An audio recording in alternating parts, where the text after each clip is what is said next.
फिर वो उनसे तमसीलों में बातें करने लगा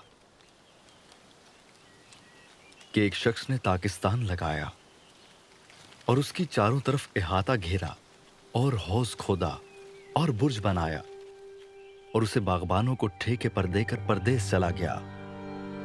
फिर फल के मौसम में उसने एक नौकर को बागबानों के पास भेजा ताकि बागबानों से ताकिस्तान के फलों का हिस्सा ले ले, लेकिन उन्होंने उसे पकड़कर पीटा और खाली हाथ लौटा दिया। उसने फिर एक और नौकर को उनके पास भेजा, मगर उन्होंने उसका सर फोड़ दिया और बेइज्जत किया। फिर उसने एक और को भेजा, उन्होंने उसे कत्ल किया। फिर और बहुतेरों को भेजा, उन्होंने उनमें से बाज को पीटा और बाज को कत्ल किया। अब एक बाकी था जो उसका प्यारा बेटा था। उसने आखिर उसे उनके पास ये कहकर भेजा कि वो मेरे बेटे का तो लिहाज करेंगे। लेकिन उन बागबानों ने आपस में कहा, यही वारिस है, आओ इसे कत्ल कर डालें, मीरास हमारी हो जाएगी। बस उन्होंने उसे पकड़कर कत्ल किया और ताकिस्तान के बाहर फेंक दिया। अब ताकिस्तान का मालिक क्या करेगा? वो आएगा और उन बागबानों को हलाक करके ताकिस्तान औरों को दे देगा।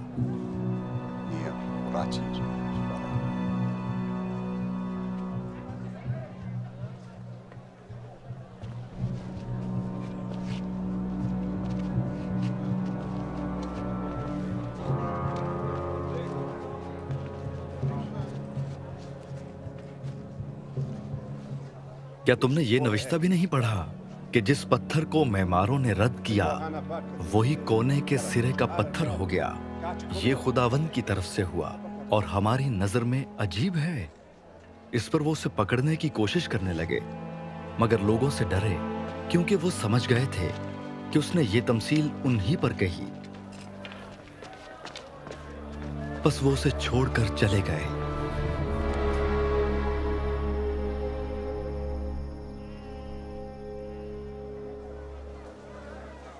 फिर उन्होंने बाज फरीसियों और हेरोदियों को उसके पास भेजा ताकि बातों में उसको फंसाएं।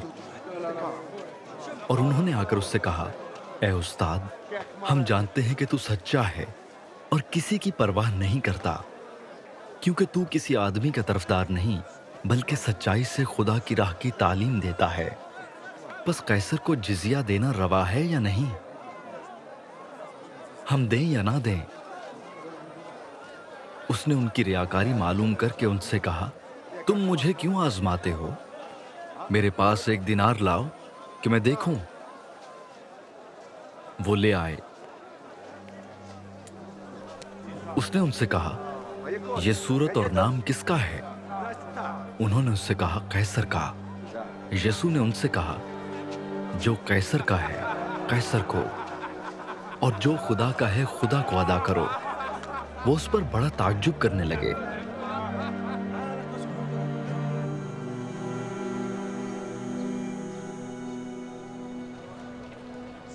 फिर सदूकियों ने जो कहते हैं कि कयामत नहीं होगी, उसके पास आकर उससे ये सवाल किया कि ए उस्ताद, हमारे लिए मूसा ने लिखा है कि अगर किसी का भाई बे औलाद मर जाए और उसकी बीवी रह जाए तो उसका भाई उसकी बीवी को ले ले ताकि अपने भाई के लिए नस्ल पैदा करे।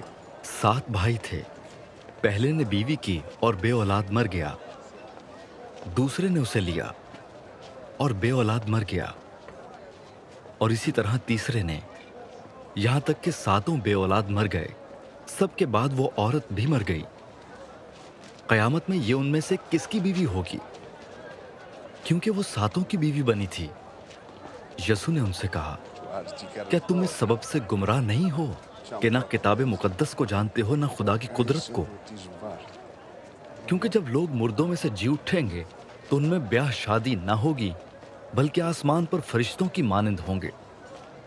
मगर इस बारे में कि मुर्दे जी उठते हैं, क्या तुमने मूसा की किताब में झाड़ी के जिक्र में नहीं पढ़ा कि खुदा ने उससे कहा कि मैं अब्राहम का खुदा और इसहाक का खुदा और याकूब का खुदा हूं?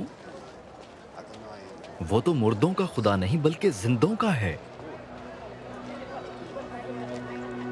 बस तुम बड़े गुमराह हो।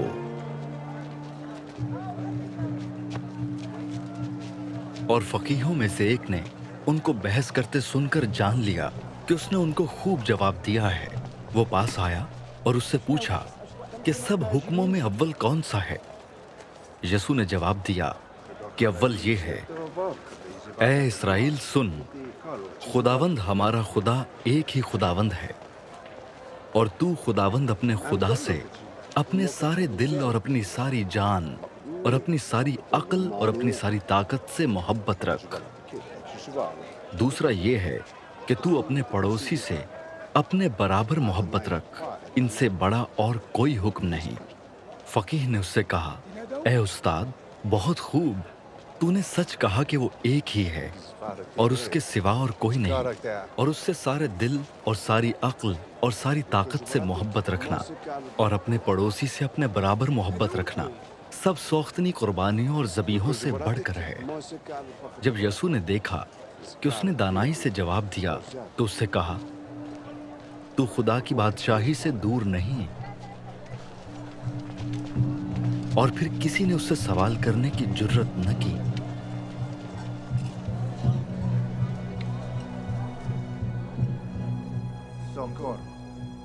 फिर यसू ने हैकल में तालीम देते वक्त ये कहा कि फकीह क्यों कर कहते हैं कि मसीह दाऊद का बेटा है। दाऊद ने खुद रूहुल कुद्स की हिदायत से कहा है कि खुदावंद ने मेरे खुदावंद से कहा, मेरी दाहिनी तरफ बैठ जब तक मैं तेरे दुश्मनों को तेरे पांव के नीचे की चौकी न कर दूं। दाऊद तो आप उसे खुदावंद कहता है, फिर वो उसका बेटा कहां से ठहरा? और आम लोग खुशी से उसकी सुनते थे।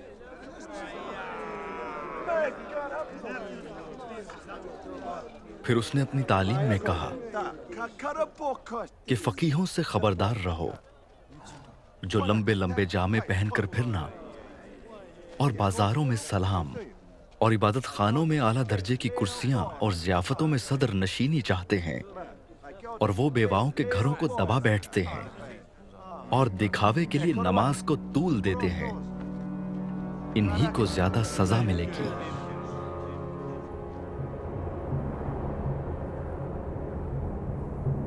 फिर वो हैकल के खजाने के सामने बैठा देख रहा था कि लोग हैकल के खजाने में पैसे किस तरह डालते हैं, और बहुतेरे दौलतमंद बहुत कुछ डाल रहे थे।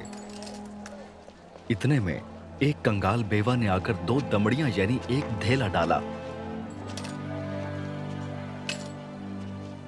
उसने अपने शागिर्दों को पास बुलाकर उनसे कहा, मैं तुमसे सच कहता हूं कि जो हैकल के खजाने में डाल रहे हैं, इस कंगाल बेवा ने उन सबसे ज्यादा डाला, क्योंकि सबों ने अपने माल की बहुतात से डाला, मगर इसने अपनी नादारी की हालत में जो कुछ इसका था यानी अपनी सारी रोजी डाल दी।